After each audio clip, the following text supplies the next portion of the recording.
അപ്പോൾ നമുക്ക് പഠിക്കാം. നമ്മളിപ്പോൾ ഇന്ന് പഠിക്കാൻ പോകുന്നത് 10ാം ക്ലാസ്സിലെ സർക്കിൾസ് അല്ലെങ്കിൽ വൃത്തങ്ങൾ എന്ന് പറയുന്ന ചാപ്റ്ററാണ് അല്ലെ, 2ാമത്തെ ചാപ്റ്റർ. അപ്പോൾ നമ്മൾ ഈ ചാപ്റ്ററിൽ പഠിക്കാനുള്ള എല്ലാ കാര്യങ്ങളും വളരെ പെട്ടെന്ന് വളരെ എളുപ്പത്തിൽ പറയാൻ പോവുകയാണ്. ശ്രദ്ധിച്ചിരിക്കണം, ഭയങ്കര എളുപ്പമാണ്. ഇത് നോക്കും. ഈ ചാപ്റ്ററിലേക്ക് കടക്കുന്നതിന് മുമ്പ് നമ്മൾ നേരത്തെ പഠിച്ച 1-2 കാര്യങ്ങളൊന്നും ഓർത്തോളാം. നമുക്കറിയാവുന്ന കാര്യം തന്നെയാണ്. നമ്മളൊരു സർക്കിൾ വരച്ചാൽ ആ സർക്കിളിൽ ഒരു സെന്റർ ഉണ്ടാവും അല്ല. അതായത് നമ്മൾ കോമ്പസ് കുത്തിയാണ് സർക്കിൾ വരയ്ക്കുന്നതെങ്കിൽ ആ കോമ്പസ് കുത്തുന്ന സ്ഥലം സെന്റർ. ഈ സെന്ററിൽ നിന്നും നമ്മൾ ഇങ്ങോട്ടൊരു വര വരയ്ക്കുകയാണെന്ന് വിചാരിച്ചു. ഇപ്പൊ ഇതിന് പേര് കൊടുത്താൽ OA. ഈ OA എന്ന് പറയുന്നത് എന്ത് സാധനമാണ്? OA എന്ന് പറയുന്നത് സർക്കിളിന്റെ റേഡിയസ് ആണ്, അല്ലെങ്കിൽ മലയാളത്തിൽ എന്ത് പേര് പറയും? ആരമാണ് എന്ന് പറയും. ഇനി ഈ സർക്കിൾ തന്നെ ഇങ്ങനെ വരച്ചാൽ റേഡിയസ് ആണ് അല്ലെ, നമ്മളിപ്പോ പറഞ്ഞു റേഡിയസ് അല്ലെങ്കിൽ ആരമാണ്. ഇതിങ്ങോട്ട് നീട്ടി വരച്ചാൽ ഇപ്പൊ ഇതിന്റെ പേര് നമുക്ക് വേണമെങ്കിൽ MN എന്ന് കൊടുക്കാം. എന്ത് സാധനമാണ് ഈ MN? MN എന്ന് പറഞ്ഞാൽ റേഡിയസിന്റെ 2 ഇരട്ടി. എന്ത് സാധനമാണ്? അതിന് നമ്മൾ പറഞ്ഞിട്ടിരുന്ന പേര് ഡയമീറ്റർ, അല്ലെങ്കിൽ മലയാളത്തിൽ എന്ത് പേര് പറയും? വ്യാസം. പകുതി ആരം മുഴുവൻ റേഡിയസ് അല്ലെങ്കിൽ ഡയമീറ്റർ. ഇനി ഈ സർക്കിളിൽ നമുക്ക് അത്യാവശ്യമായിട്ട് വേണ്ട വേറൊരു സാധനമാണ് ഈ ഡയമീറ്റർ പോകുന്നത് സെന്ററിൽ കൂടിയല്ല കടന്നു പോകുന്നത്. ഡയമീറ്റർ അല്ലെങ്കിൽ വ്യാസം സെന്ററിൽ കൂടിയാണ് കടന്നു പോകുന്നത്. നമ്മൾ സർക്കിളിലെ ഏതെങ്കിലും 2 പോയിന്റ് വരയ്ക്കുകയാണ്, അത് സെന്ററിൽ കൂടി പോകണമെന്ന് നിർബന്ധമൊന്നുമില്ല. ഇപ്പൊ നമ്മളൊരു വര വരച്ചു, അതിന്റെ പേര് നമുക്ക് വേണമെങ്കിൽ PQ എന്ന് കൊടുക്കാം. ഈ PQ എന്ന് പറയുന്നത് എന്ത് സാധനമാണ്? ശ്രദ്ധിക്കണം, PQ എന്ന് പറയുന്ന സാധനത്തിന്റെ പേരാണ് കോഡ് അല്ലെങ്കിൽ ഞാൻ എന്ന് പറയുന്നത്. കേട്ടല്ലോ, കോഡ് അല്ലെങ്കിൽ ഞാൻ. ഇനി അപ്പോ കോഡ് അല്ലെങ്കിൽ ഞാൻ എന്ന് പറഞ്ഞാൽ സർക്കിളിൽ ഏതെങ്കിലും 2 പോയിന്റ് എടുത്ത് കൂട്ടി വരച്ചാൽ അതിനെ പറയുന്ന പേരെന്താണ്? കോഡ് അല്ലെങ്കിൽ ഞാനാണ്. കേട്ടല്ലോ. ഇനി ഡയമീറ്ററും എന്ത് തന്നെയാണ്? ഒരു കോഡ് അല്ലെങ്കിൽ ഞാനാണ്. കാര്യം ഈ 2 പോയിന്റ് എടുത്ത് കൂട്ടി വരച്ചല്ലേ. ഏറ്റവും വലിയ കോഡാണ് ഏത്?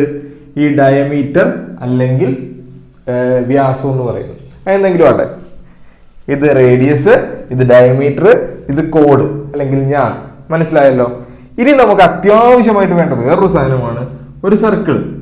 ആ സർക്കിളിന് ഒരു സെന്റർ. ഈ സെന്ററിൽ കൂടി ഒരു വര വരച്ചാൽ അതിന് നമ്മൾ പറയുന്ന പേരെന്താണ്? ഡയമീറ്റർ അല്ലെങ്കിൽ വ്യാസം. ഈ ഡയമീറ്റർ അല്ലെങ്കിൽ വ്യാസം സർക്കിളിനെ 2 ഭാഗങ്ങളാക്കിയില്ലേ? ഇത് നോക്കിയടാ, ഇതൊരു ഭാഗം, ഇത് വേറൊരു ഭാഗം. ഈ 2 ഭാഗങ്ങളും ഈക്വൽ അല്ലേ? നോക്കിയേ, ഈ 2 ഭാഗങ്ങളും തുല്യമായിരിക്കും. ഡയമീറ്റർ ഭാഗിക്കുന്ന കാരണം എന്താണ്? അത് തുല്യമായിരിക്കും. ഈ ഓരോ ഭാഗത്തിനെയും നമ്മൾ പറയുന്ന പേരാണ് എന്ത്? Semi circle. അതായത് ഇത് നോക്കിയേ, ഇത് സർക്കിളിന്റെ പകുതിയല്ലേടാ, ഇത് സർക്കിളിന്റെ പകുതിയല്ലേ, ഇത് സെമി സർക്കിൾ ആണ്. ഈ താഴത്തുള്ള സാധനം എന്താണ്? സർക്കിളിന്റെ പകുതിയാണ്. ഇതും എന്താണ്? സെമി സർക്കിൾ ആണ്. മലയാളത്തിൽ സെമി സർക്കിൾ എന്ന് പറയും, മലയാളത്തിൽ അർദ്ധവൃത്തം. കേട്ടല്ലോ. അതായത് ഒരു സർക്കിളിന്റെ പകുതി. അങ്ങനെയാണെങ്കിൽ ഉറപ്പായിട്ട് ഈ വര എന്തായിരിക്കണം? ഡയമീറ്റർ അല്ലെങ്കിൽ വ്യാസമായിരിക്കണം. വെറുതെ ഒരു കോഡ് വരച്ചാൽ അത് ഈക്വൽ ആയിട്ട് ഭാഗിക്കില്ല. ഇത് ഇവിടെ നോക്കിയേ, ഇവിടെ ഒരു കോഡ് വരച്ചിട്ടുണ്ട്, അത് സർക്കിളിനെ ഈക്വൽ ആയിട്ട് ഭാഗിച്ചോ? ഇത് സെമി സർക്കിൾ എന്ന് പറയുമോ? ഇല്ല. സെമി സർക്കിൾ എന്ന് പറയണമെങ്കിൽ ഈ വരയ്ക്കുന്ന വര എന്തായിരിക്കണം? ഡയമീറ്റർ അല്ലെങ്കിൽ വ്യാസമായിരിക്കണം. ഇത് ഡയമീറ്റർ ആയതുകൊണ്ട് ഇത് രണ്ടും എന്താണ്? സെമി സർക്കിൾ ആണ്, വ്യാസമാണ്. അപ്പൊ സെമി സർക്കിൾ എന്ന് പറഞ്ഞാൽ സർക്കിളിന്റെ പകുതി. നമ്മുടെ കോമ്പസിൽ അല്ല ബോക്സിൽ ഇരിക്കുന്ന മറ്റേ പൊട്രാക്ടർ, അതൊക്കെ എന്താണ്? സെമി സർക്കിൾ ആണ്. അപ്പൊ ഇത്രയും കാര്യം അറിഞ്ഞു കഴിഞ്ഞാൽ നമുക്ക് ഈ ചാപ്റ്ററിലേക്ക് കടക്കാം. ഒന്നുമില്ല, ഇതേ ശ്രദ്ധിച്ചിരുന്നോ? ഈ ഓരോരോ കാര്യങ്ങളായിട്ട് നമുക്ക് പറയാം. അപ്പൊ നമ്മൾ പഠിക്കാൻ പോകുന്ന 1ാമത്തെ കാര്യം ഇതേ ശ്രദ്ധിച്ചോ. ഒന്നുമില്ലടാ, ഒരു സർക്കിൾ. ഈ സർക്കിളിന്റെ സെന്ററിൽ കൂടി ഒരു വര വരയ്ക്കാൻ പോവുകയാണ് നമ്മൾ. ഇതിന് നമ്മൾ പറയുന്ന പേരെന്താണ്? ഡയമീറ്റർ അല്ലെങ്കിൽ വ്യാസം. ഡയമീറ്റർ അല്ലെങ്കിൽ വ്യാസം ആയതുകൊണ്ട് ഇത് രണ്ടും എന്താണ്? സെമി സർക്കിൾ ആണ്. ഇനി ശ്രദ്ധിക്കാനുള്ള കാര്യം, നമ്മൾ ഈ ഡയമീറ്ററിന്റെ 2 അറ്റത്ത് നിന്നും ഈ സർക്കിളിലേക്ക് കൂട്ടി ഒരു വര വരച്ചു കഴിഞ്ഞാൽ, ഡയമീറ്ററിന്റെ 2 അറ്റത്ത് നിന്നായിരിക്കണം സർക്കിളിലേക്ക് മുട്ടിയിരിക്കണം. അങ്ങനെയാണെങ്കിൽ ഈ വരച്ച ആംഗിള് ഉറപ്പായിട്ടും 90 ഡിഗ്രി അല്ലെങ്കിൽ 90 ഡിഗ്രി ആയിരിക്കണം. എന്നല്ല, ആയിരിക്കും. ഇതാണ് നമുക്ക് പഠിക്കാനുള്ള ആദ്യത്തെ കാര്യം. എന്താണ്? ഇത് ഒന്നുമില്ല, ഒരു സർക്കിള്, അതിനൊരു സെന്റർ ഉണ്ട്. ആ സെന്ററിൽ കൂടി വരയ്ക്കുന്ന വരയെ നമ്മൾ ഡയമീറ്റർ എന്ന് പറയും. ഈ ഡയമീറ്ററിന്റെ 2 അറ്റത്ത് നിന്നായിരിക്കണം എന്നിട്ട് ഈ വരയ്ക്കുന്ന വര സർക്കിളിൽ കൂട്ടിമുട്ടണം. അങ്ങനെയാണെങ്കിൽ ഉറപ്പായിട്ടും ഇത് എത്രയായിരിക്കും? 90 ഡിഗ്രി, 90 ഡിഗ്രി ആയിരിക്കും. ഇത് എവിടെ കൂട്ടിമുട്ടിച്ചാലും 90 ഡിഗ്രി ആയിരിക്കും. ഞാൻ ഇവിടെ കൂട്ടിമുട്ടിച്ചു, അപ്പൊ ഇത് എത്രയാണ്? ഇത് 90 ഡിഗ്രി ആയിരിക്കും. ഇവിടെ കൂട്ടിമുട്ടിച്ചു, ഇത് എത്രയായിരിക്കും? 90 ഡിഗ്രി ആയിരിക്കും. അതായത് ഡയമീറ്ററിന്റെ രണ്ടറ്റത്ത് നിന്നാണ് അത് എവിടെ കൂട്ടിമുട്ടണം? സർക്കിളിൽ കൂട്ടിമുട്ടണം. ഉറപ്പായിട്ട് 90 ഡിഗ്രി ആയിരിക്കും. ഇപ്പൊ ഞാൻ വരച്ചതെല്ലാം മേളിലേക്കല്ലേ, ഇനി താഴത്തേക്ക് വരച്ച പ്രശ്നമുണ്ടോ? ഒരു സർക്കിള്, ഇത് സെന്റർ, ഇത് ഡയമീറ്റർ. ഞാൻ ഇങ്ങോട്ട് വരച്ചു, സർക്കിളിന്റെ രണ്ടറ്റത്ത് നിന്നല്ലേ, അല്ല ഡയമീറ്ററിന്റെ രണ്ടറ്റത്ത് നിന്നല്ലേ, വ്യാസത്തിന്റെ ആണ്, സർക്കിളിൽ മുട്ടിയിട്ടില്ലേ? അപ്പൊ ഇതും ഉറപ്പായിട്ട് എത്രയാണ്? 90 ഡിഗ്രി. ഇത് എവിടെ മുട്ടിച്ചാലും എത്രയാണ്? 90 ഡിഗ്രി. ഇവിടെ മുട്ടിച്ചാലും എത്രയാണ്? 90 ഡിഗ്രി. ഇനി ഞാൻ വേറൊരു എക്സാമ്പിൾ കാണിച്ചു തരാം. ഒരു സർക്കിള്, സെന്റർ, ഞാൻ ഇങ്ങനെ ഒരു വര വരച്ചു. ഇത് ഡയമീറ്റർ ആണോ? അല്ല, വ്യാസമല്ല. ഇത് സർക്കിളിൽ കൊണ്ട് മുട്ടിച്ചാൽ ഇത് 90 ഡിഗ്രി ആയിരിക്കുമോ? അല്ല, ഇത് 90 ഡിഗ്രി ആയിരിക്കില്ല. അപ്പൊ 90 ഡിഗ്രി, 90 ഡിഗ്രി ആകണമെങ്കിൽ ഡയമീറ്ററിന്റെ രണ്ടറ്റത്ത് നിന്നായിരിക്കണം. ആണല്ലോ. അത് എവിടെ മുട്ടണം? സർക്കിളിന് മുട്ടണം. കേട്ടല്ലോ. അത് മേളിലേക്ക് വരച്ചാലും താഴത്തേക്ക് വരച്ചാലും പ്രശ്നമൊന്നുമില്ല. സർക്കിളിന് മുട്ടിയാൽ മതി. ഡയമീറ്ററിന്റെ രണ്ടറ്റത്ത് നിന്നായിരിക്കണം. അത് എത്ര ഡിഗ്രിയാണ്? 90 ഡിഗ്രി, 90 ഡിഗ്രി. ഇതാണ് നമുക്ക് പഠിക്കാനുള്ള ആദ്യത്തെ കാര്യം. ക്ലിയർ ആയില്ലേ? എന്താണ്? ഡയമീറ്ററിന്റെ രണ്ടറ്റത്തു നിന്നും സർക്കിളിലേക്ക് വരച്ചാൽ അത് എത്ര ഡിഗ്രി ആയിരിക്കും? 90 ഡിഗ്രി ആയിരിക്കും. ഇനി അതിന് പറയുന്ന പേരെന്താന്ന് ചോദിച്ചു കഴിഞ്ഞാൽ, ഇവിടെ ശ്രദ്ധിച്ചേ, നേരത്തെ പറഞ്ഞ പോലെ ഞാൻ ഒരു സർക്കിൾ വരച്ചു, ആ സർക്കിളില് ഡയമീറ്റർ വരച്ചു. ഈ ഡയമീറ്ററിന്റെ രണ്ടറ്റത്തു നിന്നും സർക്കിളിലേക്ക് വരച്ചാൽ ഇത് എത്ര ഡിഗ്രിയാണ്? 90 ഡിഗ്രി. ശ്രദ്ധിച്ചേ. ഇനി ഞാൻ ഇത് തുടച്ച് കളഞ്ഞു കഴിഞ്ഞാൽ ഇതെന്തായി? ഇതൊരു സെമി സർക്കിൾ ആയില്ലേ? സെമി സർക്കിൾ ആയില്ലേ? ഈ സെമി സർക്കിളിൽ വന്നിരിക്കുന്ന ആംഗിൾ അല്ലേ ഇത്? ഇത് 90 ഡിഗ്രി ആയിരിക്കും. അതായത് ഇതിനെ പറയുന്നത് അങ്ങനെയാണ്, angle in a semi circle is 90 degree. Angle in a semi circle is 90 degree. മലയാളത്തിലാണെങ്കിൽ അർദ്ധ വൃത്തത്തിലെ കോൺ 90 ഡിഗ്രി. ഇങ്ങനെയാണ് നമ്മൾ ഈ പറഞ്ഞ കാര്യത്തിനെ പറയുന്നത്. അത് ഓർത്തിരുന്നില്ലേലും കുഴപ്പമില്ല. ഡയമീറ്ററിന്റെ രണ്ടറ്റത്ത് നിന്നായിരിക്കണം. സർക്കിളിൽ മുട്ടിയാൽ എത്ര ഡിഗ്രിയാണ്? 90 ഡിഗ്രി. മനസ്സിലായില്ലടാ ഒന്നാമത്തെ കാര്യം? ഇത്രേ ഉള്ളൂ. ഇനി അടുത്തേക്ക് പോവാം. അപ്പൊ ഒന്നാമത്തെ കാര്യം പഠിച്ചു കഴിഞ്ഞല്ലോ. ഇനി രണ്ടാമത്തെ കാര്യം. എത്രാമത്തെ കാര്യമാണ്? രണ്ടാമത്തെ കാര്യം. ഈ ചാപ്റ്ററിൽ പഠിക്കാനുള്ള രണ്ടാമത്തെ കാര്യം ഒന്നുമില്ല, നമ്മൾ ആദ്യം പഠിച്ചതുമായിട്ട് കണക്ട് ചെയ്താണ് പഠിക്കുന്നത്. ഒരു സർക്കിൾ, ആ സർക്കിളിന് ഒരു സെന്റർ. നമ്മൾ പറഞ്ഞു ഇത് ഡയമീറ്റർ അല്ലെങ്കിൽ വ്യാസം. ഇത് സർക്കിളിലേക്ക് വരച്ചാൽ ഇത് എത്ര ഡിഗ്രി ആയിരിക്കും? ഉറപ്പായിട്ടും നമ്മൾ പറഞ്ഞു 90 ഡിഗ്രി ആയിരിക്കും, അല്ലേ? ഞാൻ വേറൊരു എക്സാമ്പിൾ വരയ്ക്കുവാണ്. ഒരു സർക്കിളിന് ഒരു സെന്റർ. കേട്ടല്ലോ. ഇതാണ് നമ്മൾ പഠിച്ച ആദ്യത്തെ കാര്യം. സർക്കിളിന്റെ സെന്ററിൽ കൂടി വരെ വരച്ചാൽ ഇതിനെ ഡയമീറ്റർ അല്ലെങ്കിൽ വ്യാസം എന്ന് പറയും. ഞാനേ ഈ ഡയമീറ്ററിന്റെ രണ്ടറ്റത്ത് നിന്ന് തന്നെ വരച്ചു. സർക്കിളിൽ മുട്ടിച്ചാലാണ് 90 ഡിഗ്രി. ഞാൻ വരച്ചപ്പോഴേ അറിയാതെ സർക്കിളിന്റെ പുറത്താണ് ഇത് കൂട്ടിമുട്ടിയത്. നോക്കിയേ, ഡയമീറ്ററിന്റെ രണ്ടറ്റത്ത് നിന്ന് വരച്ചപ്പോൾ സർക്കിളിൽ കൂട്ടിമുട്ടുന്നതിന് പകരം എവിടെ കൂട്ടിമുട്ടി? സർക്കിളിന്റെ പുറത്ത് കൂട്ടിമുട്ടി. സർക്കിളിന്റെ പുറത്ത് കൂട്ടിമുട്ടിയാൽ ഇത് 90 ഡിഗ്രി ആയിരിക്കുമോ? അല്ല, സർക്കിളിൽ മുട്ടിയാലാണ് 90 ഡിഗ്രി. സർക്കിളിന്റെ പുറത്ത് കൂട്ടിമുട്ടിയാൽ അത് 90 ഡിഗ്രി ആയിരിക്കത്തില്ല. ആ ആംഗിൾ എത്രയാണെന്ന് നമുക്ക് കൃത്യമായിട്ട് പറയാൻ പറ്റത്തില്ല. പക്ഷെ വേറൊരു കാര്യം പറയാം, ഈ ആംഗിള് ഉറപ്പായിട്ടും 90 ഡിഗ്രിയിൽ കുറവായിരിക്കും. എന്ന് പറഞ്ഞാൽ ഈ പുറത്ത് കൂട്ടിമുട്ടിയാൽ ഉറപ്പായിട്ടും ആംഗിള് 90 ഡിഗ്രിയിൽ കുറവായിരിക്കും, അല്ലെങ്കിൽ ലെസ് ദാൻ 90 ഡിഗ്രി ആയിരിക്കും. അപ്പോൾ ഡയമീറ്ററിന്റെ രണ്ടറ്റത്തു നിന്നും സർക്കിളിൽ മുട്ടിച്ചാൽ 90 ഡിഗ്രി, സർക്കിളിന്റെ പുറത്താണ്ട് മുട്ടിച്ചാൽ എത്രയാണ്? 90 ഡിഗ്രിയിൽ കുറവായിരിക്കും. എത്രയാണെന്ന് പറയാൻ പറ്റത്തില്ല. അത് ചിലപ്പോൾ 80 ആവാം, 75 ആവാം, 70 ആകാം, 60 ആകാം, എത്ര വേണമെങ്കിലും ആകാം. 120 ആവുമോ? ഇല്ല, അത് 90 ഡിഗ്രിയിൽ കൂടി പോകും. അപ്പോൾ പുറത്ത് കൂട്ടിമുട്ടിയാൽ 90 ഡിഗ്രിയിൽ കുറവായിരിക്കും. ഇനി ഞാൻ നേരത്തെ പറഞ്ഞ പോലെ സർക്കിൾ വരച്ചു, സെന്റർ വരച്ചു, ഡയമീറ്റർ. ഇത് രണ്ടും കൂടി കൂട്ടിമുട്ടിച്ചപ്പോൾ സർക്കിളിലാണെങ്കിൽ 90 ഡിഗ്രി, സർക്കിളിന്റെ പുറത്താണെങ്കിൽ 90 ഡിഗ്രിയിൽ കുറവ്. ഞാൻ കൂട്ടിമുട്ടിച്ചപ്പോൾ സർക്കിളിന്റെ അകത്തായി പോയി. ഇത് നോക്കി, ഡയമീറ്ററിന്റെ രണ്ടറ്റത്തു നിന്ന് തന്നെ വെച്ചു. അത് എവിടെ കൂട്ടിമുട്ടി? സർക്കിളിന്റെ അകത്ത് കൂട്ടിമുട്ടി. അകത്ത് കൂട്ടിമുട്ടിയാൽ അത് 90 ഡിഗ്രി ആയിരിക്കുമോ? അല്ല. 90 ഡിഗ്രി കുറവായിരിക്കുമോ? അല്ല. 90 ഡിഗ്രിയിൽ കുറവല്ലെങ്കിൽ പുറത്ത് കൂട്ടിമുട്ടണം. അകത്താണ് കൂട്ടിമുട്ടുന്നതെങ്കിൽ അത് 90 ഡിഗ്രിയിൽ എന്തായിരിക്കും? കൂടുതലായിരിക്കും. അല്ലെങ്കിൽ എന്താണ്? മോർ ദാൻ 90 ഡിഗ്രി ആയിരിക്കും. കേട്ടല്ലോ? ഇത്രയോടെ പഠിക്കാൻ. അതായത് ഇപ്പൊ നമ്മൾ പഠിച്ച കാര്യം എന്താണ്? ഇത്രേ ഉള്ളൂ. ഒരു സർക്കിളിന് സെന്റർ, ഡയമീറ്റർ. ഈ ഡയമീറ്റർ സർക്കിളിലാണ് കൂട്ടിമുട്ടുന്നതെങ്കിൽ എത്ര ഡിഗ്രി? 90 ഡിഗ്രി. കേട്ടല്ലോ? സർക്കിളിന്റെ പുറത്താണ് കൂട്ടിമുട്ടുന്നതെങ്കിൽ എത്ര ഡിഗ്രി? Less than 90 degree. 90 ഡിഗ്രിയിൽ കുറവ്. സർക്കിളിന്റെ അകത്താണ് കൂട്ടിമുട്ടുന്നതെങ്കിൽ എന്താണ്? More than 90 degree. 90 ഡിഗ്രിയിൽ കൂടുതൽ. കേട്ടല്ലോ? ഇല്ലൊന്നും വന്നില്ല. കൂടുതൽ. അപ്പൊ ശ്രദ്ധിച്ച്, എന്താണ് നമുക്ക് ആകെ പഠിക്കാനുള്ള രണ്ട് കാര്യങ്ങൾ, രണ്ടല്ല 3 കാര്യങ്ങൾ. സർക്കിളിൽ മുട്ടിയാൽ 90 ഡിഗ്രി, പുറത്ത് കൂട്ടിമുട്ടിയാൽ എത്ര ഡിഗ്രി? 90 ഡിഗ്രിയിൽ കുറവ്. അകത്ത് കൂട്ടിമുട്ടിയാൽ 90 ഡിഗ്രിയിൽ കൂടുതൽ. ഇപ്പൊ ഞാൻ വേറൊരു എക്സാമ്പിൾ പറഞ്ഞാൽ ഇതിന് ഏറ്റവും സിമ്പിൾ ആയിട്ട് എപ്പോഴും ചോദിക്കുന്ന ഒരു ചോദ്യമുണ്ട്. സർക്കിൾ സെന്റർ, ഈ ആംഗിളിൽ ഞാൻ എ എന്ന് പേര് കൊടുത്തു, ഈ ആംഗിളിൽ ഞാൻ ബി എന്ന് പേര് കൊടുത്തു, ഈ ആംഗിളിൽ ഞാൻ സി എന്ന് പേര് കൊടുത്തു. എന്നിട്ട് ഞാൻ ബ്രാക്കറ്റിൽ കുറച്ച് ആംഗിൾ തന്നേക്കുക. 90 degree, 110 degree, 80 degree. ഇതിൻ്റെ അകത്ത് എയ്ക്കും ബിക്കും സിക്കും കൃത്യമായി പറയാൻ പറ്റുന്ന ആംഗിളുകൾ ഏതൊക്കെയാണെന്ന് ചോദിച്ചു കഴിഞ്ഞാൽ നമുക്കറിയാം, സർക്കിളിൽ കൂട്ടിമുട്ടിയാൽ എത്ര ഡിഗ്രിയാണ്? 90 ഡിഗ്രി. അപ്പൊ എ ഉറപ്പായിട്ടും എത്ര ഡിഗ്രിയാണ്? 90 ഡിഗ്രി.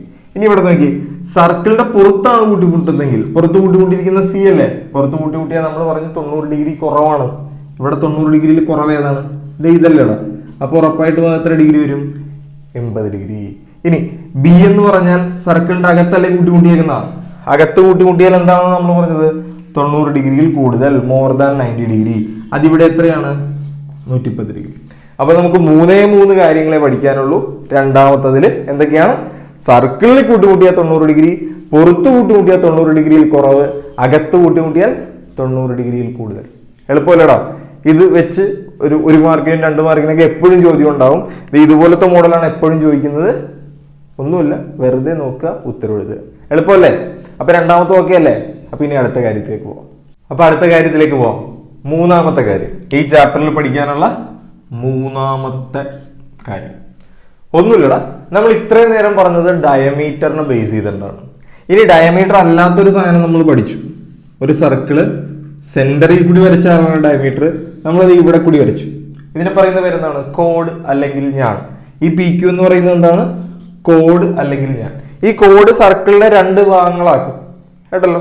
അപ്പൊ ഇനി ഈ കോഡിൽ നിന്ന് ഇങ്ങോട്ട് വരച്ചാൽ ഇത് 90 ഡിഗ്രി ആയിരിക്കുമോ? അല്ല, ഒരിക്കലും ഇത് 90 ഡിഗ്രി ആയിരിക്കത്തില്ല. പക്ഷെ വേറൊരു കാര്യം ഇവിടെ നിന്ന് പഠിക്കാം. ഈ കോഡ് ഇങ്ങോട്ട് വരച്ചപ്പോ ഞാൻ പറഞ്ഞു ഇതൊരു 60 ഡിഗ്രി ആണെന്ന് ഇരിക്കട്ടെ. ഈ കോഡ് തന്നെ ഇങ്ങോട്ട് വരച്ചാൽ ഉറപ്പായിട്ടും ഇതും എത്രയായിരിക്കും? 60 ഡിഗ്രി ആയിരിക്കും. ഇങ്ങോട്ട് വരച്ചാൽ ഇതും എത്രയായിരിക്കും? 60 ഡിഗ്രി ആയിരിക്കും. കേട്ടല്ലോ? അതായത് ഒരു കോഡ് ഒരു സൈഡിൽ ഉണ്ടാക്കുന്ന, ഇതിങ്ങനെ താഴത്തേക്ക് വരച്ചാൽ 60 ആവണമെന്നില്ല, മേളിലേക്ക് വരച്ചിരിക്കുന്നത് എല്ലാം എന്താണ്? 60 ആണ്.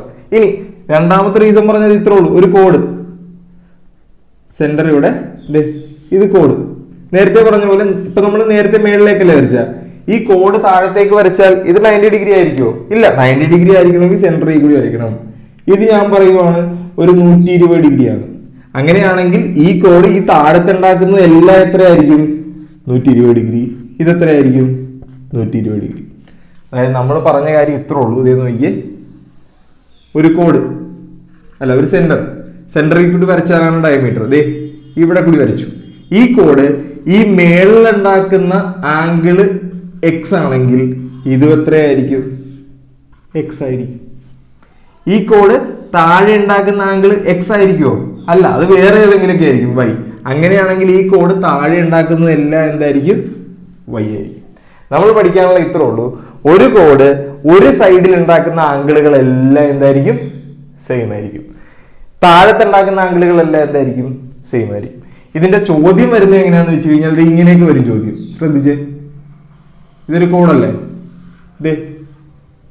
ഇത് 70 ഡിഗ്രിയാണെന്ന് പറഞ്ഞു. ഈ ആംഗിൾ എത്രയാണെന്ന് ചോദിക്കും. എടാ ഈ ആംഗിൾ എത്രയാണ്? ഈ കോഡ് ഇവിടെ ഉണ്ടാക്കിയേക്കുന്നതാണ് 70. ആ കോഡ് തന്നെയല്ലേ ഇതും ഉണ്ടാക്കിയേക്കുന്നത്. അപ്പൊ ഉറപ്പായിട്ടും ഇത് എത്രയാണ്? 70 ഡിഗ്രി തന്നെയായിരിക്കും. ഇങ്ങനെയാണ് ചോദ്യം വരുന്നത്. ഒരു കോഡ് ഒരു സൈഡിൽ ഉണ്ടാക്കുന്ന ആംഗിളുകളെല്ലാം ഈക്വൽ. ഞാൻ ഒരു ഭാഗത്ത് ഉണ്ടാക്കുന്ന ആംഗിളുകളെല്ലാം ഈക്വൽ. മേളിലാണെങ്കിൽ മേളിലത്തെ എല്ലാം ഈക്വൽ, താഴെയാണെങ്കിൽ താഴത്തെ എല്ലാം ഈക്വൽ. എളുപ്പമല്ലേ? മൂന്നാമത്തെ കാര്യം വളരെ ചെറുതല്ലേ? ഒരു സൈഡിൽ ഉണ്ടാക്കുന്ന ആംഗിളുകളെല്ലാം തുല്യം. ക്ലിയർ അല്ലേ? പിന്നെ അടുത്ത ഏറ്റവും ഇമ്പോർട്ടന്റ് സാധനത്തിലേക്ക് പോവാം. ശ്രദ്ധിച്ചിരുന്നോ? നാലാമത്തെ കാര്യം.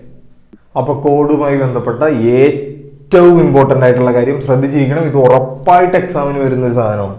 ഇത്രേ ഉള്ളൂ, ഒന്നുമില്ല. നിങ്ങൾക്കിപ്പോ പഠിച്ചിട്ടുണ്ടാവുന്നതായിരിക്കും. നിങ്ങൾ സർക്കിൾ, എടാ ഇത് സെന്റർ അല്ലേടാ, ഇതാണ് നമ്മുടെ കോഡ്. ഈ കോഡ് സെന്ററുമായിട്ട് ഒരു ആംഗിൾ ഉണ്ടാക്കുവാണെങ്കിൽ, ഈ കോഡ് സെന്ററുമായിട്ടല്ലേ ആംഗിൾ ഉണ്ടാക്കിയേക്കുന്നത്, അതിനെ പറയുന്ന പേര് സെൻട്രൽ ആംഗിൾ എന്ന്. എന്താണ്? സെൻട്രൽ ആംഗിൾ, അല്ലെങ്കിൽ മലയാളത്തിൽ എന്ത് പറയും? കേന്ദ്രകോണം എന്ന് പറയും. അതായത് ഒരു കോഡ് സെന്ററുമായിട്ടൊരു ആംഗിൾ ഉണ്ടാക്കിയാൽ അതിനെ പറയുന്ന പേരെന്താണ്? Central angle. കേട്ടല്ലോ? ക്ലിയർ ആയല്ലോ? ഇനി ഈ സെൻട്രൽ ആംഗിൾ കിടക്കുന്ന മേളിലേക്കല്ലേ, ഈ മേളിലേക്ക് തന്നെ ഞാനൊരു ആംഗിൾ വരയ്ക്കുകയാണ്. അത് സർക്കിളിൽ മുട്ടിച്ചു. സെൻട്രൽ ആംഗിൾ സെന്ററുമായിട്ടാണ്, ആ സൈഡിലേക്ക് തന്നെ സർക്കിളിൽ മുട്ടിച്ച് ഞാനൊരു ആംഗിൾ വരച്ചു. ഈ രണ്ട് ആംഗിളുകൾ തമ്മിൽ ഒരു റിലേഷൻ ഉണ്ട്. ഇത്രേ ഉള്ളൂ. സെൻട്രൽ ആംഗിൾ 100 ആണെങ്കിൽ ഇതെത്രയായിരിക്കും? ഈ 100ന്റെ പകുതി എത്രയാണ്? 50. ക്ലിയർ ആയോ? ക്ലിയർ ആയോ? ക്ലിയർ ആയോ? ഇതൊന്നുമില്ല. ഒരു സർക്കിള്, ആ സർക്കിളിന് ഒരു സെന്റർ, ഇത് നമ്മുടെ കോഡ്. സെന്ററുമായിട്ട് ഉണ്ടാക്കുന്ന ഈ ആംഗിളിന് നമ്മൾ സെൻട്രൽ ആംഗിൾ എന്ന് പറയും. ഇത് നിങ്ങളോട് ഞാൻ പറഞ്ഞു 140 ഡിഗ്രിയാണ്. അങ്ങനെയാണെങ്കിൽ ഇതിന്റെ മേളിലേക്ക് തന്നെ വരയ്ക്കണേ. സെൻട്രൽ ആംഗിൾ വരച്ചേക്കുന്ന ആ സൈഡിലേക്ക് തന്നെ വരയ്ക്കുന്ന ഈ ആംഗിൾ എത്രയായിരിക്കും? 140ന്റെ എത്രയായിരിക്കും? പകുതി. അപ്പൊ എത്ര വരും? 70 ഡിഗ്രി. ക്ലിയർ ആയോടാ? ഇതിന്റെ പകുതി ആയിരിക്കും മേളി വരുന്നത്. വേണമെങ്കിൽ ഒരെണ്ണം കൂടി വരയ്ക്കാം. ശ്രദ്ധിച്ചോ, ഒരു സർക്കിള്, സെന്റർ. ഞാൻ ഇച്ചിരി ചരിച്ചു വരയ്ക്കാം. ഇത് കോഡല്ലേ? ഈ കോഡ് സെന്ററുമായിട്ട് ഉണ്ടാക്കുന്ന ഈ ആംഗിളാണ് എന്ത്? Central angle. സെൻട്രൽ ആംഗിളിന്റെ നേരെ തന്നെ കിടക്കുന്ന ആംഗിൾ. ഞാൻ നിങ്ങളോട് പറയുവാണ് ഇത് 110 ഡിഗ്രിയാണ്. അങ്ങനെയാണെങ്കിൽ ഇവിടെ എത്ര വരും? 110ന്റെ പകുതി എത്രയാണ്? 55. ക്ലിയർ ആയോ? ക്ലിയർ ആയോ? ക്ലിയർ ആയോ? എളുപ്പമല്ലേ? അതായത് സെൻട്രൽ ആംഗിൾ എന്താണോ, സെന്ററുമായിട്ട് ഉണ്ടാക്കുന്ന ആംഗിൾ എന്താണോ, അതിന്റെ പകുതി ആയിരിക്കും നേരെ വരുന്ന ഭാഗത്ത്. അപ്പൊ ഒരു പ്രശ്നം ഇല്ലടാ. ഇവിടെ നോക്കിയടാ, ഒരു സർക്കിളിന് ഒരു സെന്റർ. ഞാൻ കോഡ് വരച്ചു.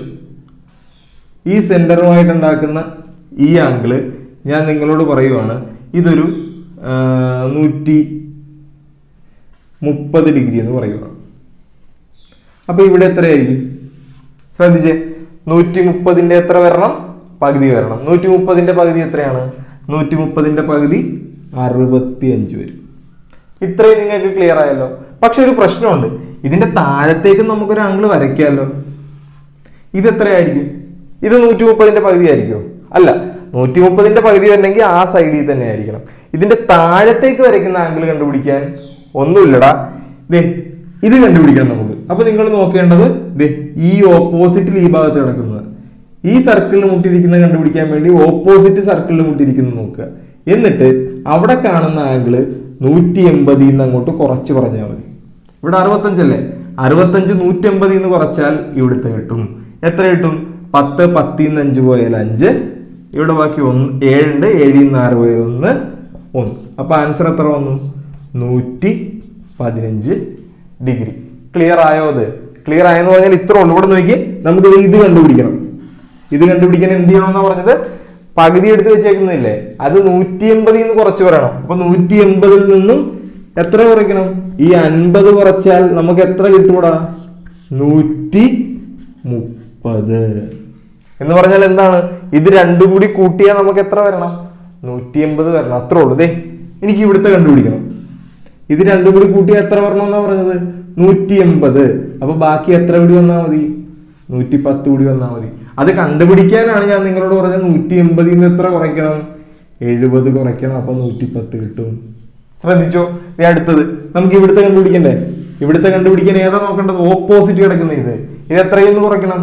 180 കുറയ്ക്കണം 55. അപ്പൊ എത്ര കിട്ടും? 125 എന്ന് വരും. ആൻസർ എത്രയാണ്? 125 ഡിഗ്രി. അപ്പൊ നമ്മൾ പഠിച്ച കാര്യം ഇത്രേ ഉള്ളൂ. ഇതേ ശ്രദ്ധിച്ചു, എല്ലാവരും ശ്രദ്ധിച്ചു. ഒരു സർക്കിളിനൊരു സെന്റർ, ആംഗിള് അല്ല ഡയമീറ്റർ സെന്ററുമായിട്ട് ഉണ്ടാക്കുന്ന ഈ ആംഗിൾ ഞാൻ നിങ്ങളോട് പറഞ്ഞു 100 ഡിഗ്രിയാണ്. 100 പറയാനുള്ള കാര്യം എന്താണെന്ന് വെച്ച് കഴിഞ്ഞാൽ പറഞ്ഞാൽ പെട്ടെന്ന് മനസ്സിലാവും. അതുകൊണ്ടാണ്. അങ്ങനെയാണെങ്കിൽ ഇവിടെ ഉണ്ടാക്കുന്ന ഈ ആംഗിൾ എത്രയാണ്? 100ന്റെ പകുതി. 100ന്റെ പകുതി എത്രയാണ്? 50. ഇനി നമുക്ക് ഇവിടെ ഉണ്ടാക്കുന്ന ഈ ആംഗിൾ വേണ്ടേ? ഇത് 100ന്റെ പകുതി ആയിരിക്കുമോ? അല്ല. ഇവിടുത്തെ കണ്ടുപിടിക്കാൻ എന്ത് ചെയ്യണമെന്ന് പറഞ്ഞത്? ഇത് രണ്ടും കൂടി കൂട്ടുമ്പോൾ 150 വരും. അല്ലെങ്കിൽ 180 എന്ത് ചെയ്യണം? ഈ മേളിലുള്ള ഇതങ്ങോട്ട് കുറയ്ക്കണം. അപ്പൊ എത്ര വന്നു? 0, 3, 1. അപ്പൊ ആൻസർ എത്രയാണ്? 130 ഡിഗ്രി. 3 ആംഗിൾ കേട്ടാ. പകുതി 180 കുറച്ച് വിടാം. പകുതി 180 കുറച്ച് വിടാം. പകുതി എടുത്ത് ഇവിടെ എഴുതുക, 180 കുറച്ച് ഇവിടെ എഴുതുക. പകുതി എടുത്ത് ഇവിടെ എഴുതുക, 180 കുറച്ച് ഇവിടെ എഴുതുക. ഇനി വേറൊരു കാര്യം കൂടി ഉണ്ട്. ഇവിടെ നോക്കി, ഇത് തിരിച്ചൊക്കെ ചോദിക്കാം. ഇത് സെൻട്രൽ ആംഗിൾ, ഇതാണ് ഇപ്പുറത്തെ സൈഡ്. ഇവിടെ നോക്കി, ഇത് 20 ആണെന്ന് പറഞ്ഞു. അപ്പൊ ഇത് എത്രയായിരിക്കും? ഇതിന്റെ പകുതിയാണ് ഇവിടെ വരുന്നത്. അപ്പൊ ഇത് ഉറപ്പായിട്ടും എത്രയാണ്? 40 അല്ലേടാ? 40ന്റെ പകുതി 20 തോന്നുന്നു. ഇവിടെ എത്ര വരും? ഇത് രണ്ടും കൂടി കൂട്ടിയാൽ 180 വരണം. അപ്പൊ ബാക്കി ഇവിടെ എത്ര വരണം? 160. ക്ലിയർ ആയോ? ഇത് ഉറപ്പായിട്ടും ചോദിക്കുന്ന ഒരു ഭാഗമാണ്. പകുതി എടുത്ത് ഇവിടെ എഴുതുക, 180 കുറച്ച് ഇവിടെ എഴുതുക. അത്രേ ഉള്ളൂ. ക്ലിയർ ആയില്ലേ? അപ്പൊ അടുത്തതിലേക്ക് പോവാം. ഇത്രേ ഉള്ളൂ. എളുപ്പമല്ലടാ? എളുപ്പമാണ്. അപ്പൊ ഇനി ബാക്കി അടുത്ത പാർട്ടല്ല, അടുത്തത് 5ാമത്തെ കാര്യം ശ്രദ്ധിച്ചോളണേ. അപ്പൊ നമ്മൾ 5ാമത്തെ കാര്യം പഠിക്കാൻ പോവുകയാണ്. എളുപ്പമാണ്, ചെറിയൊരു കാര്യം എന്ന് പറഞ്ഞത് ഇത്രേ ഉള്ളൂ. നമ്മളെ 4 സൈഡുള്ള ഈ ഫിഗറിനെ പറയുന്ന പേരെന്താണ്? 4 സൈഡുകളുള്ള ഫിഗറിനെ നമ്മൾ പറയുന്ന പേര് ക്വാഡിലാറ്ററൽ എന്നാണ്. എന്താണ്? ക്വാഡിലാറ്ററൽ. 4 സൈഡുള്ള ക്ലോസ്ഡ് ഫിഗർ ആണെങ്കിൽ അതിനെ പറയുന്ന പേര് ക്വാഡിലാറ്ററൽ അല്ലെങ്കിൽ ചതുർഭുജം എന്നാണ്. 4 സൈഡുള്ള എല്ലാത്തിനെയും നമ്മൾ കോമൺ ആയിട്ട് വിളിക്കുന്ന പേര് എങ്ങനെയാണ്? ഇപ്പൊ ശ്രദ്ധിച്ച്, ഒരു റെക്റ്റാങ്കിൾ 4 സൈഡല്ലേ? ഇതൊരു ക്വാഡിലാറ്ററൽ ആണ് അല്ലെങ്കിൽ ചതുർഭുജമാണ്. സ്ക്വയർ 4 സൈഡല്ലേ? ഇതൊരു ക്വാഡിലാറ്ററൽ ആണ്, ചതുർഭുജമാണ്. അല്ലെങ്കിൽ നേരത്തെ പറഞ്ഞ പോലെ പാരലോഗ്രാം 4 സൈഡല്ലേ? ഇതും ഒരു ക്വാഡിലാറ്ററൽ ആണ്, ചതുർഭുജമാണ്. ഇങ്ങനെ 4 സൈഡുള്ള ഏത് ഫിഗർ ആണെങ്കിലും അതിനെ പറയുന്ന പേരെന്താണ്? ക്വാഡിലാറ്ററൽ അല്ലെങ്കിൽ ചതുർഭുജം. നമുക്ക് സർക്കിളുമായി ബന്ധപ്പെട്ട കാര്യങ്ങളാണ് നമ്മൾ പറയുന്നത്. അതായത് ഇത്രേ ഉള്ളൂ. ഒരു സർക്കിളിന്റെ അകത്തൊരു ക്വാഡിലാറ്ററൽ വരുവാണെന്ന് വിചാരിച്ചു. നോക്കിയേ, ഒരു സർക്കിളിന്റെ അകത്തല്ലടേ ഇത് വന്നേക്കുന്ന. വേണമെങ്കിൽ അതിനൊരു പേര് കൊടുക്കാം, ABCD. സർക്കിളിന്റെ അകത്തൊരു ക്വാഡിലാറ്ററൽ വന്നാൽ ആ ക്വാഡിലാറ്ററലിന്റെ 4 മൂലകളും, എത്ര മൂലകൾ ഉണ്ടാവും? 4 മൂലകൾ ഉണ്ടാവും. 4 മൂലകളും സർക്കിളിൽ ടച്ച് ചെയ്തിട്ടുണ്ടെങ്കിൽ ആ ക്വാഡിലാറ്ററൽ വെറും ക്വാഡിലാറ്ററൽ അല്ല, അതിനെ സൈക്ലിക് ക്വാഡിലാറ്ററൽ എന്ന് പറയും. അത് വെറും ചതുർഭുജമല്ല, ചക്രീയ ചതുർഭുജം എന്ന് പറയും. എന്ന് പറഞ്ഞാൽ എന്താണ്? ഒന്നുമില്ല, ഒരു ക്വാഡിലാറ്ററലിന്റെ 4 മൂലകളും, ചതുർഭുജത്തിന്റെ 4 മൂലകളും സർക്കിളിലാണെങ്കിൽ അതിനെ പറയുന്ന പേരെന്താണ്? സൈക്ലിക് ക്വാഡിലാറ്ററൽ അല്ലെങ്കിൽ ചക്രീയ ചതുർഭുജം. ഇത്രേ ഉള്ളൂ. ഇനി ഈ ചക്രീയ ചതുർഭുജത്തിന് ഒരു പ്രത്യേകത ഉണ്ട്. ഇതിന്റെ ഓപ്പോസിറ്റ് ആംഗിൾസ് ഇല്ലേ? എയും സിയും അല്ലേ ഓപ്പോസിറ്റ്? ഈ ആംഗിൾ എയും ആംഗിൾ സിയും കൂടി കൂട്ടിയാൽ ഉറപ്പായിട്ടും 180 ഡിഗ്രി ആയിരിക്കും. അതുപോലെ ഇത് ഏതൊക്കെയാണ്? ആംഗിൾ ബിയും ആംഗിൾ ഡിയും കൂടി കൂട്ടിയാൽ ഉറപ്പായിട്ടും 180 ഡിഗ്രി ആയിരിക്കും. ഈ 2 കാര്യങ്ങളാണ് നിങ്ങൾ ഓർത്തിരിക്കേണ്ടത്. സൈക്ലിക് ക്വാഡിലാറ്ററൽ അല്ലെങ്കിൽ ചക്രീയ ചതുർഭുജം എന്ന് പറഞ്ഞാൽ എന്ത് സാധനമാണ്? ഒന്നുമില്ല, 4 മൂലകളും സർക്കിളിലാണെങ്കിൽ അത് സൈക്ലിക് ആണ്, ചക്രീയമാണ്. അതിന്റെ ഓപ്പോസിറ്റ് ആംഗിൾസ് കൂട്ടിയാൽ എത്ര ഡിഗ്രി വരും? 180 ഡിഗ്രി വരും. ഇത് 100 ഡിഗ്രി ആണെന്ന് പറഞ്ഞു. അങ്ങനെയാണെങ്കിൽ ഇത് എത്രയായിരിക്കും? ഇത് ഉറപ്പായിട്ടും എത്ര ഡിഗ്രി ആയിരിക്കും? 80 ഡിഗ്രി ആയിരിക്കും. ഇത് ഞാൻ നിങ്ങളോട് പറഞ്ഞു ഇത് 120 ഡിഗ്രിയാണ്. അങ്ങനെയാണെങ്കിൽ ഉറപ്പായിട്ടും ഇത് എത്ര ഡിഗ്രി ആയിരിക്കും? 60 ഡിഗ്രി ആയിരിക്കും. കേട്ടല്ലോ. അപ്പൊ നിങ്ങൾക്ക് ചോദ്യം വരുന്ന പ്രതീക്ഷിക്കാമല്ലോ. ഒരു സർക്കിൾ തരും നിങ്ങൾക്ക്, എന്നിട്ട് ഇത് ഇങ്ങനെ ഒരു കോർഡിനേറ്ററിൽ തന്ന് അതിനൊരു പേര് കൊടുക്കും, PQRS. ആംഗിൾ P 110 ഡിഗ്രി ആണെങ്കിൽ ആംഗിൾ R എത്രയാണെന്ന് ചോദിക്കും. ആംഗിൾ P ഇത് നോക്കിയേ, 4 മൂലകളും സർക്കിളിലാണ്. അപ്പൊ ഇതെന്താണ്? സൈക്ലിക് കോർഡിനേറ്ററിലാണ്. ആംഗിൾ P എത്രയാണെന്ന് പറഞ്ഞിട്ടുണ്ട്? 110 ഡിഗ്രി. ഇത് എത്രയായിരിക്കും? അപ്പൊ ഉറപ്പായിട്ടും 70 ഡിഗ്രി. അപ്പൊ ആംഗിൾ R എത്രയാണ്? 70 ഡിഗ്രി. ഇതിന്റെ പേരെന്താന്ന് ചോദിക്കും PQRSന്റെ. PQRS എന്താണ്? വെറും കോർഡിനേറ്ററൽ അല്ല, 4 മൂലകളും മുട്ടിയിരിക്കുന്ന കാരണം സൈക്ലിക് കോർഡിനേറ്ററൽ അല്ലെങ്കിൽ ചക്രീയ ചതുർഭുജം. മനസ്സിലായില്ലടാ? ഇത്രേ ഉള്ളൂ. എളുപ്പമല്ലേ? ചെറിയൊരു സാധനം. ഇനി ഏറ്റവും അവസാനത്തെ സാധനം, ഒരു 3 ഇക്വേഷൻസ് പഠിക്കേണ്ട സാധനം എല്ലാവരും ശ്രദ്ധിച്ചിരുന്നു. അടുത്തത് ഈ ചാപ്റ്ററിൽ ഏറ്റവും അവസാനം നമുക്ക് പഠിക്കാനുള്ള ഒരു സാധനം. ഇതേ ശ്രദ്ധിച്ചിരുന്നോളാം. ഇമ്പോർട്ടൻ്റ് ആണ്, വളരെ ഇമ്പോർട്ടൻ്റ് ആണ്. ഇത് 3 ടൈപ്പ് ആയിട്ടാണ് പറയാൻ പോകുന്നത്. അപ്പൊ ഒറ്റയടിക്ക് നിങ്ങൾക്ക് എല്ലാം മനസ്സിലാവും. ഇതേ ശ്രദ്ധിച്ചു. ഒന്നാമത്തെ ടൈപ്പ് എന്ന് പറഞ്ഞാൽ, നമ്മൾ ഈ ചാപ്റ്റർ ഈ സെഷനിൽ 2 കോഡുകളാണ് പഠിക്കാൻ പോകുന്നത്. 2 കോഡുകൾ. അതിൻ്റെ ഒന്നാമത്തെ ടൈപ്പില് ഒരു സർക്കിള്, ഇത് സെന്റർ.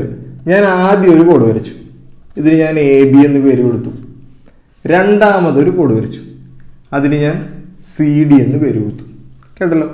ഈ കോഡ് രണ്ടും കൂട്ടിമുട്ടിയത് എവിടെയാണ്?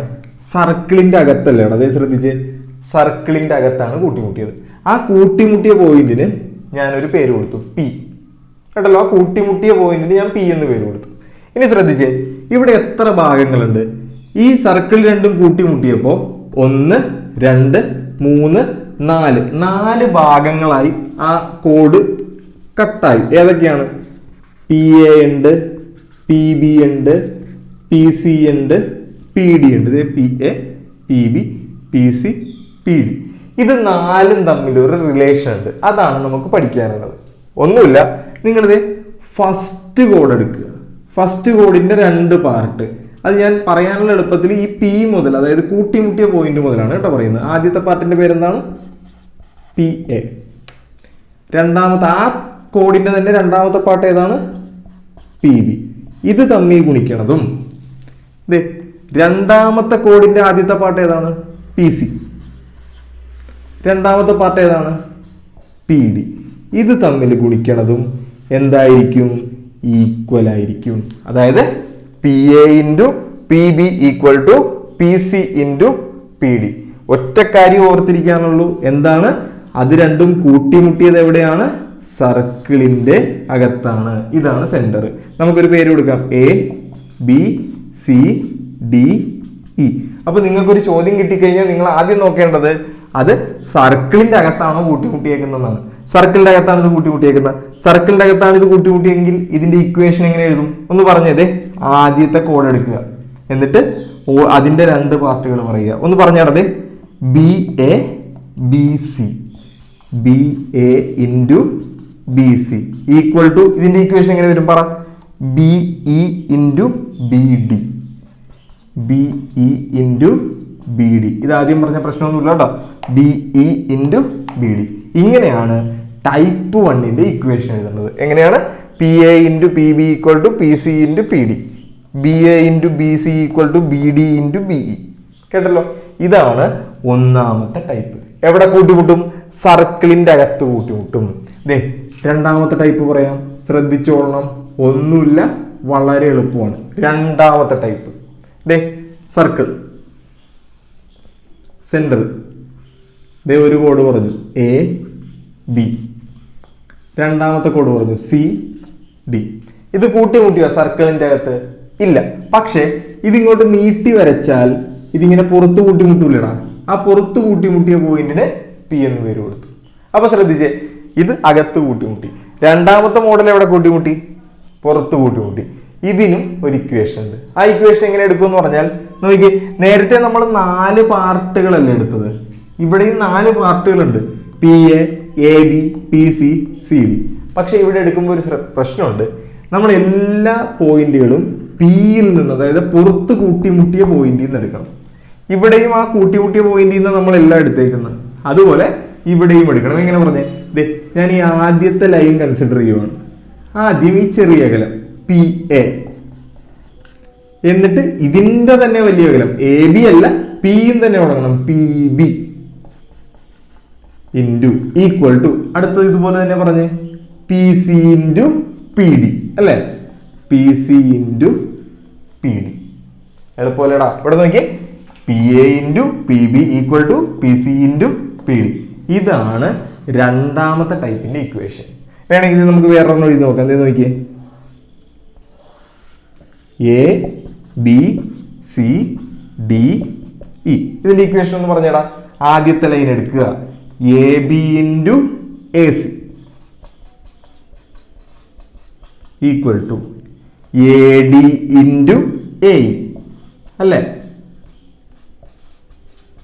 എ ഡി ഇൻറ്റു എ, അതായത് A B into A C equal to A D into A. രണ്ടാമത്തും ക്ലിയർ ആയില്ലടാ? അകത്ത് കൂട്ടിമുട്ടുന്നത്, പുറത്ത് കൂട്ടിമുട്ടുന്നത്. ഇനി വേറൊരെണ്ണം ശ്രദ്ധിച്ചോളണം, മൂന്നാമത്തത് ടൈപ്പ് 3. ടൈപ്പ് 3യിൽ ശ്രദ്ധിക്കാനുള്ള 2 കാര്യങ്ങളാണ്.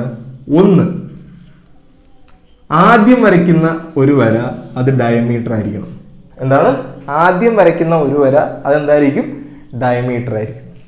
രണ്ടാമത് വരയ്ക്കുന്ന വര ഈ ഡയമീറ്ററിന് പെർപെൻഡിക്കുലർ ആയിരിക്കും. ഈ 2 കാര്യങ്ങൾ ഓർത്തോളണം. മൂന്നാമത്തെ ടൈപ്പിന്റെ പ്രത്യേകത എന്താണ്? ആദ്യം വരയ്ക്കുന്ന ഒരു വര ഡയമീറ്റർ ആയിരിക്കും, രണ്ടാമത് വരയ്ക്കുന്നത് ഡയമീറ്ററിന് പെർപെൻഡിക്കുലർ ആയിരിക്കും. അപ്പൊ ഇവിടെ ശ്രദ്ധിച്ചേ, ഇനി ഞാൻ പേര് കൊടുക്കുവാണ്, എ ബി സി ഡി, ഈ കൂട്ടിമുട്ടിയ പോയിന്റ് പി. ഇവിടെ ശ്രദ്ധിക്കാനുള്ള ആദ്യത്തെ കാര്യം, നമ്മൾ ഈ പെർപെൻഡിക്കുലർ വരച്ച വര കണ്ട, അവിടെ 2 പാർട്ടുകളില്ലേ, പി സിയും പി ഡിയും. ഇത് രണ്ടും ഈക്വൽ ആയിരിക്കും. പി സിയും പി ഡിയും എന്തായിരിക്കും? ഈക്വൽ ആയിരിക്കും. കേട്ടല്ലോ? പി സിയും പി ഡിയും എന്തായിരിക്കും? ഈക്വൽ ആയിരിക്കും. ഇനി ശ്രദ്ധിക്കാനുള്ള കാര്യം, ഇനി നമുക്ക് നേരത്തെ ഇവിടെ ഇക്വേഷൻ എഴുതിയ പോലെ എഴുതാം. കൂട്ടിമുട്ടിയ പോയിന്റ് എവിടെയാണ്? അകത്താണ്. അപ്പൊ ഇവിടെ എഴുതിയ പോലെ എങ്ങനെ എഴുതാം? P A into P B equal to, ഇവിടെ നോക്കിക്കടാ, ഇതിന് എഴുതാൻ നേരത്ത് നമുക്ക് P C into P D എന്ന് എഴുതാം അല്ലെ, P C into P D എന്ന് എഴുതാം. പക്ഷെ നമ്മൾ പറഞ്ഞു പി സിയും പി ഡിയും ഈക്വൽ ആണ്. അപ്പൊ നമുക്ക് എന്ത് കൊടുക്കാം? പി സി ഇൻറ്റു പി ഡിക്ക് പകരം വേണമെങ്കിൽ പി സി എന്ന് തന്നെ കൊടുക്കാൻ പാടില്ലേ? അപ്പൊ ഇക്വേഷനിൽ ചെറിയ ഒരു ചേഞ്ച് വരും.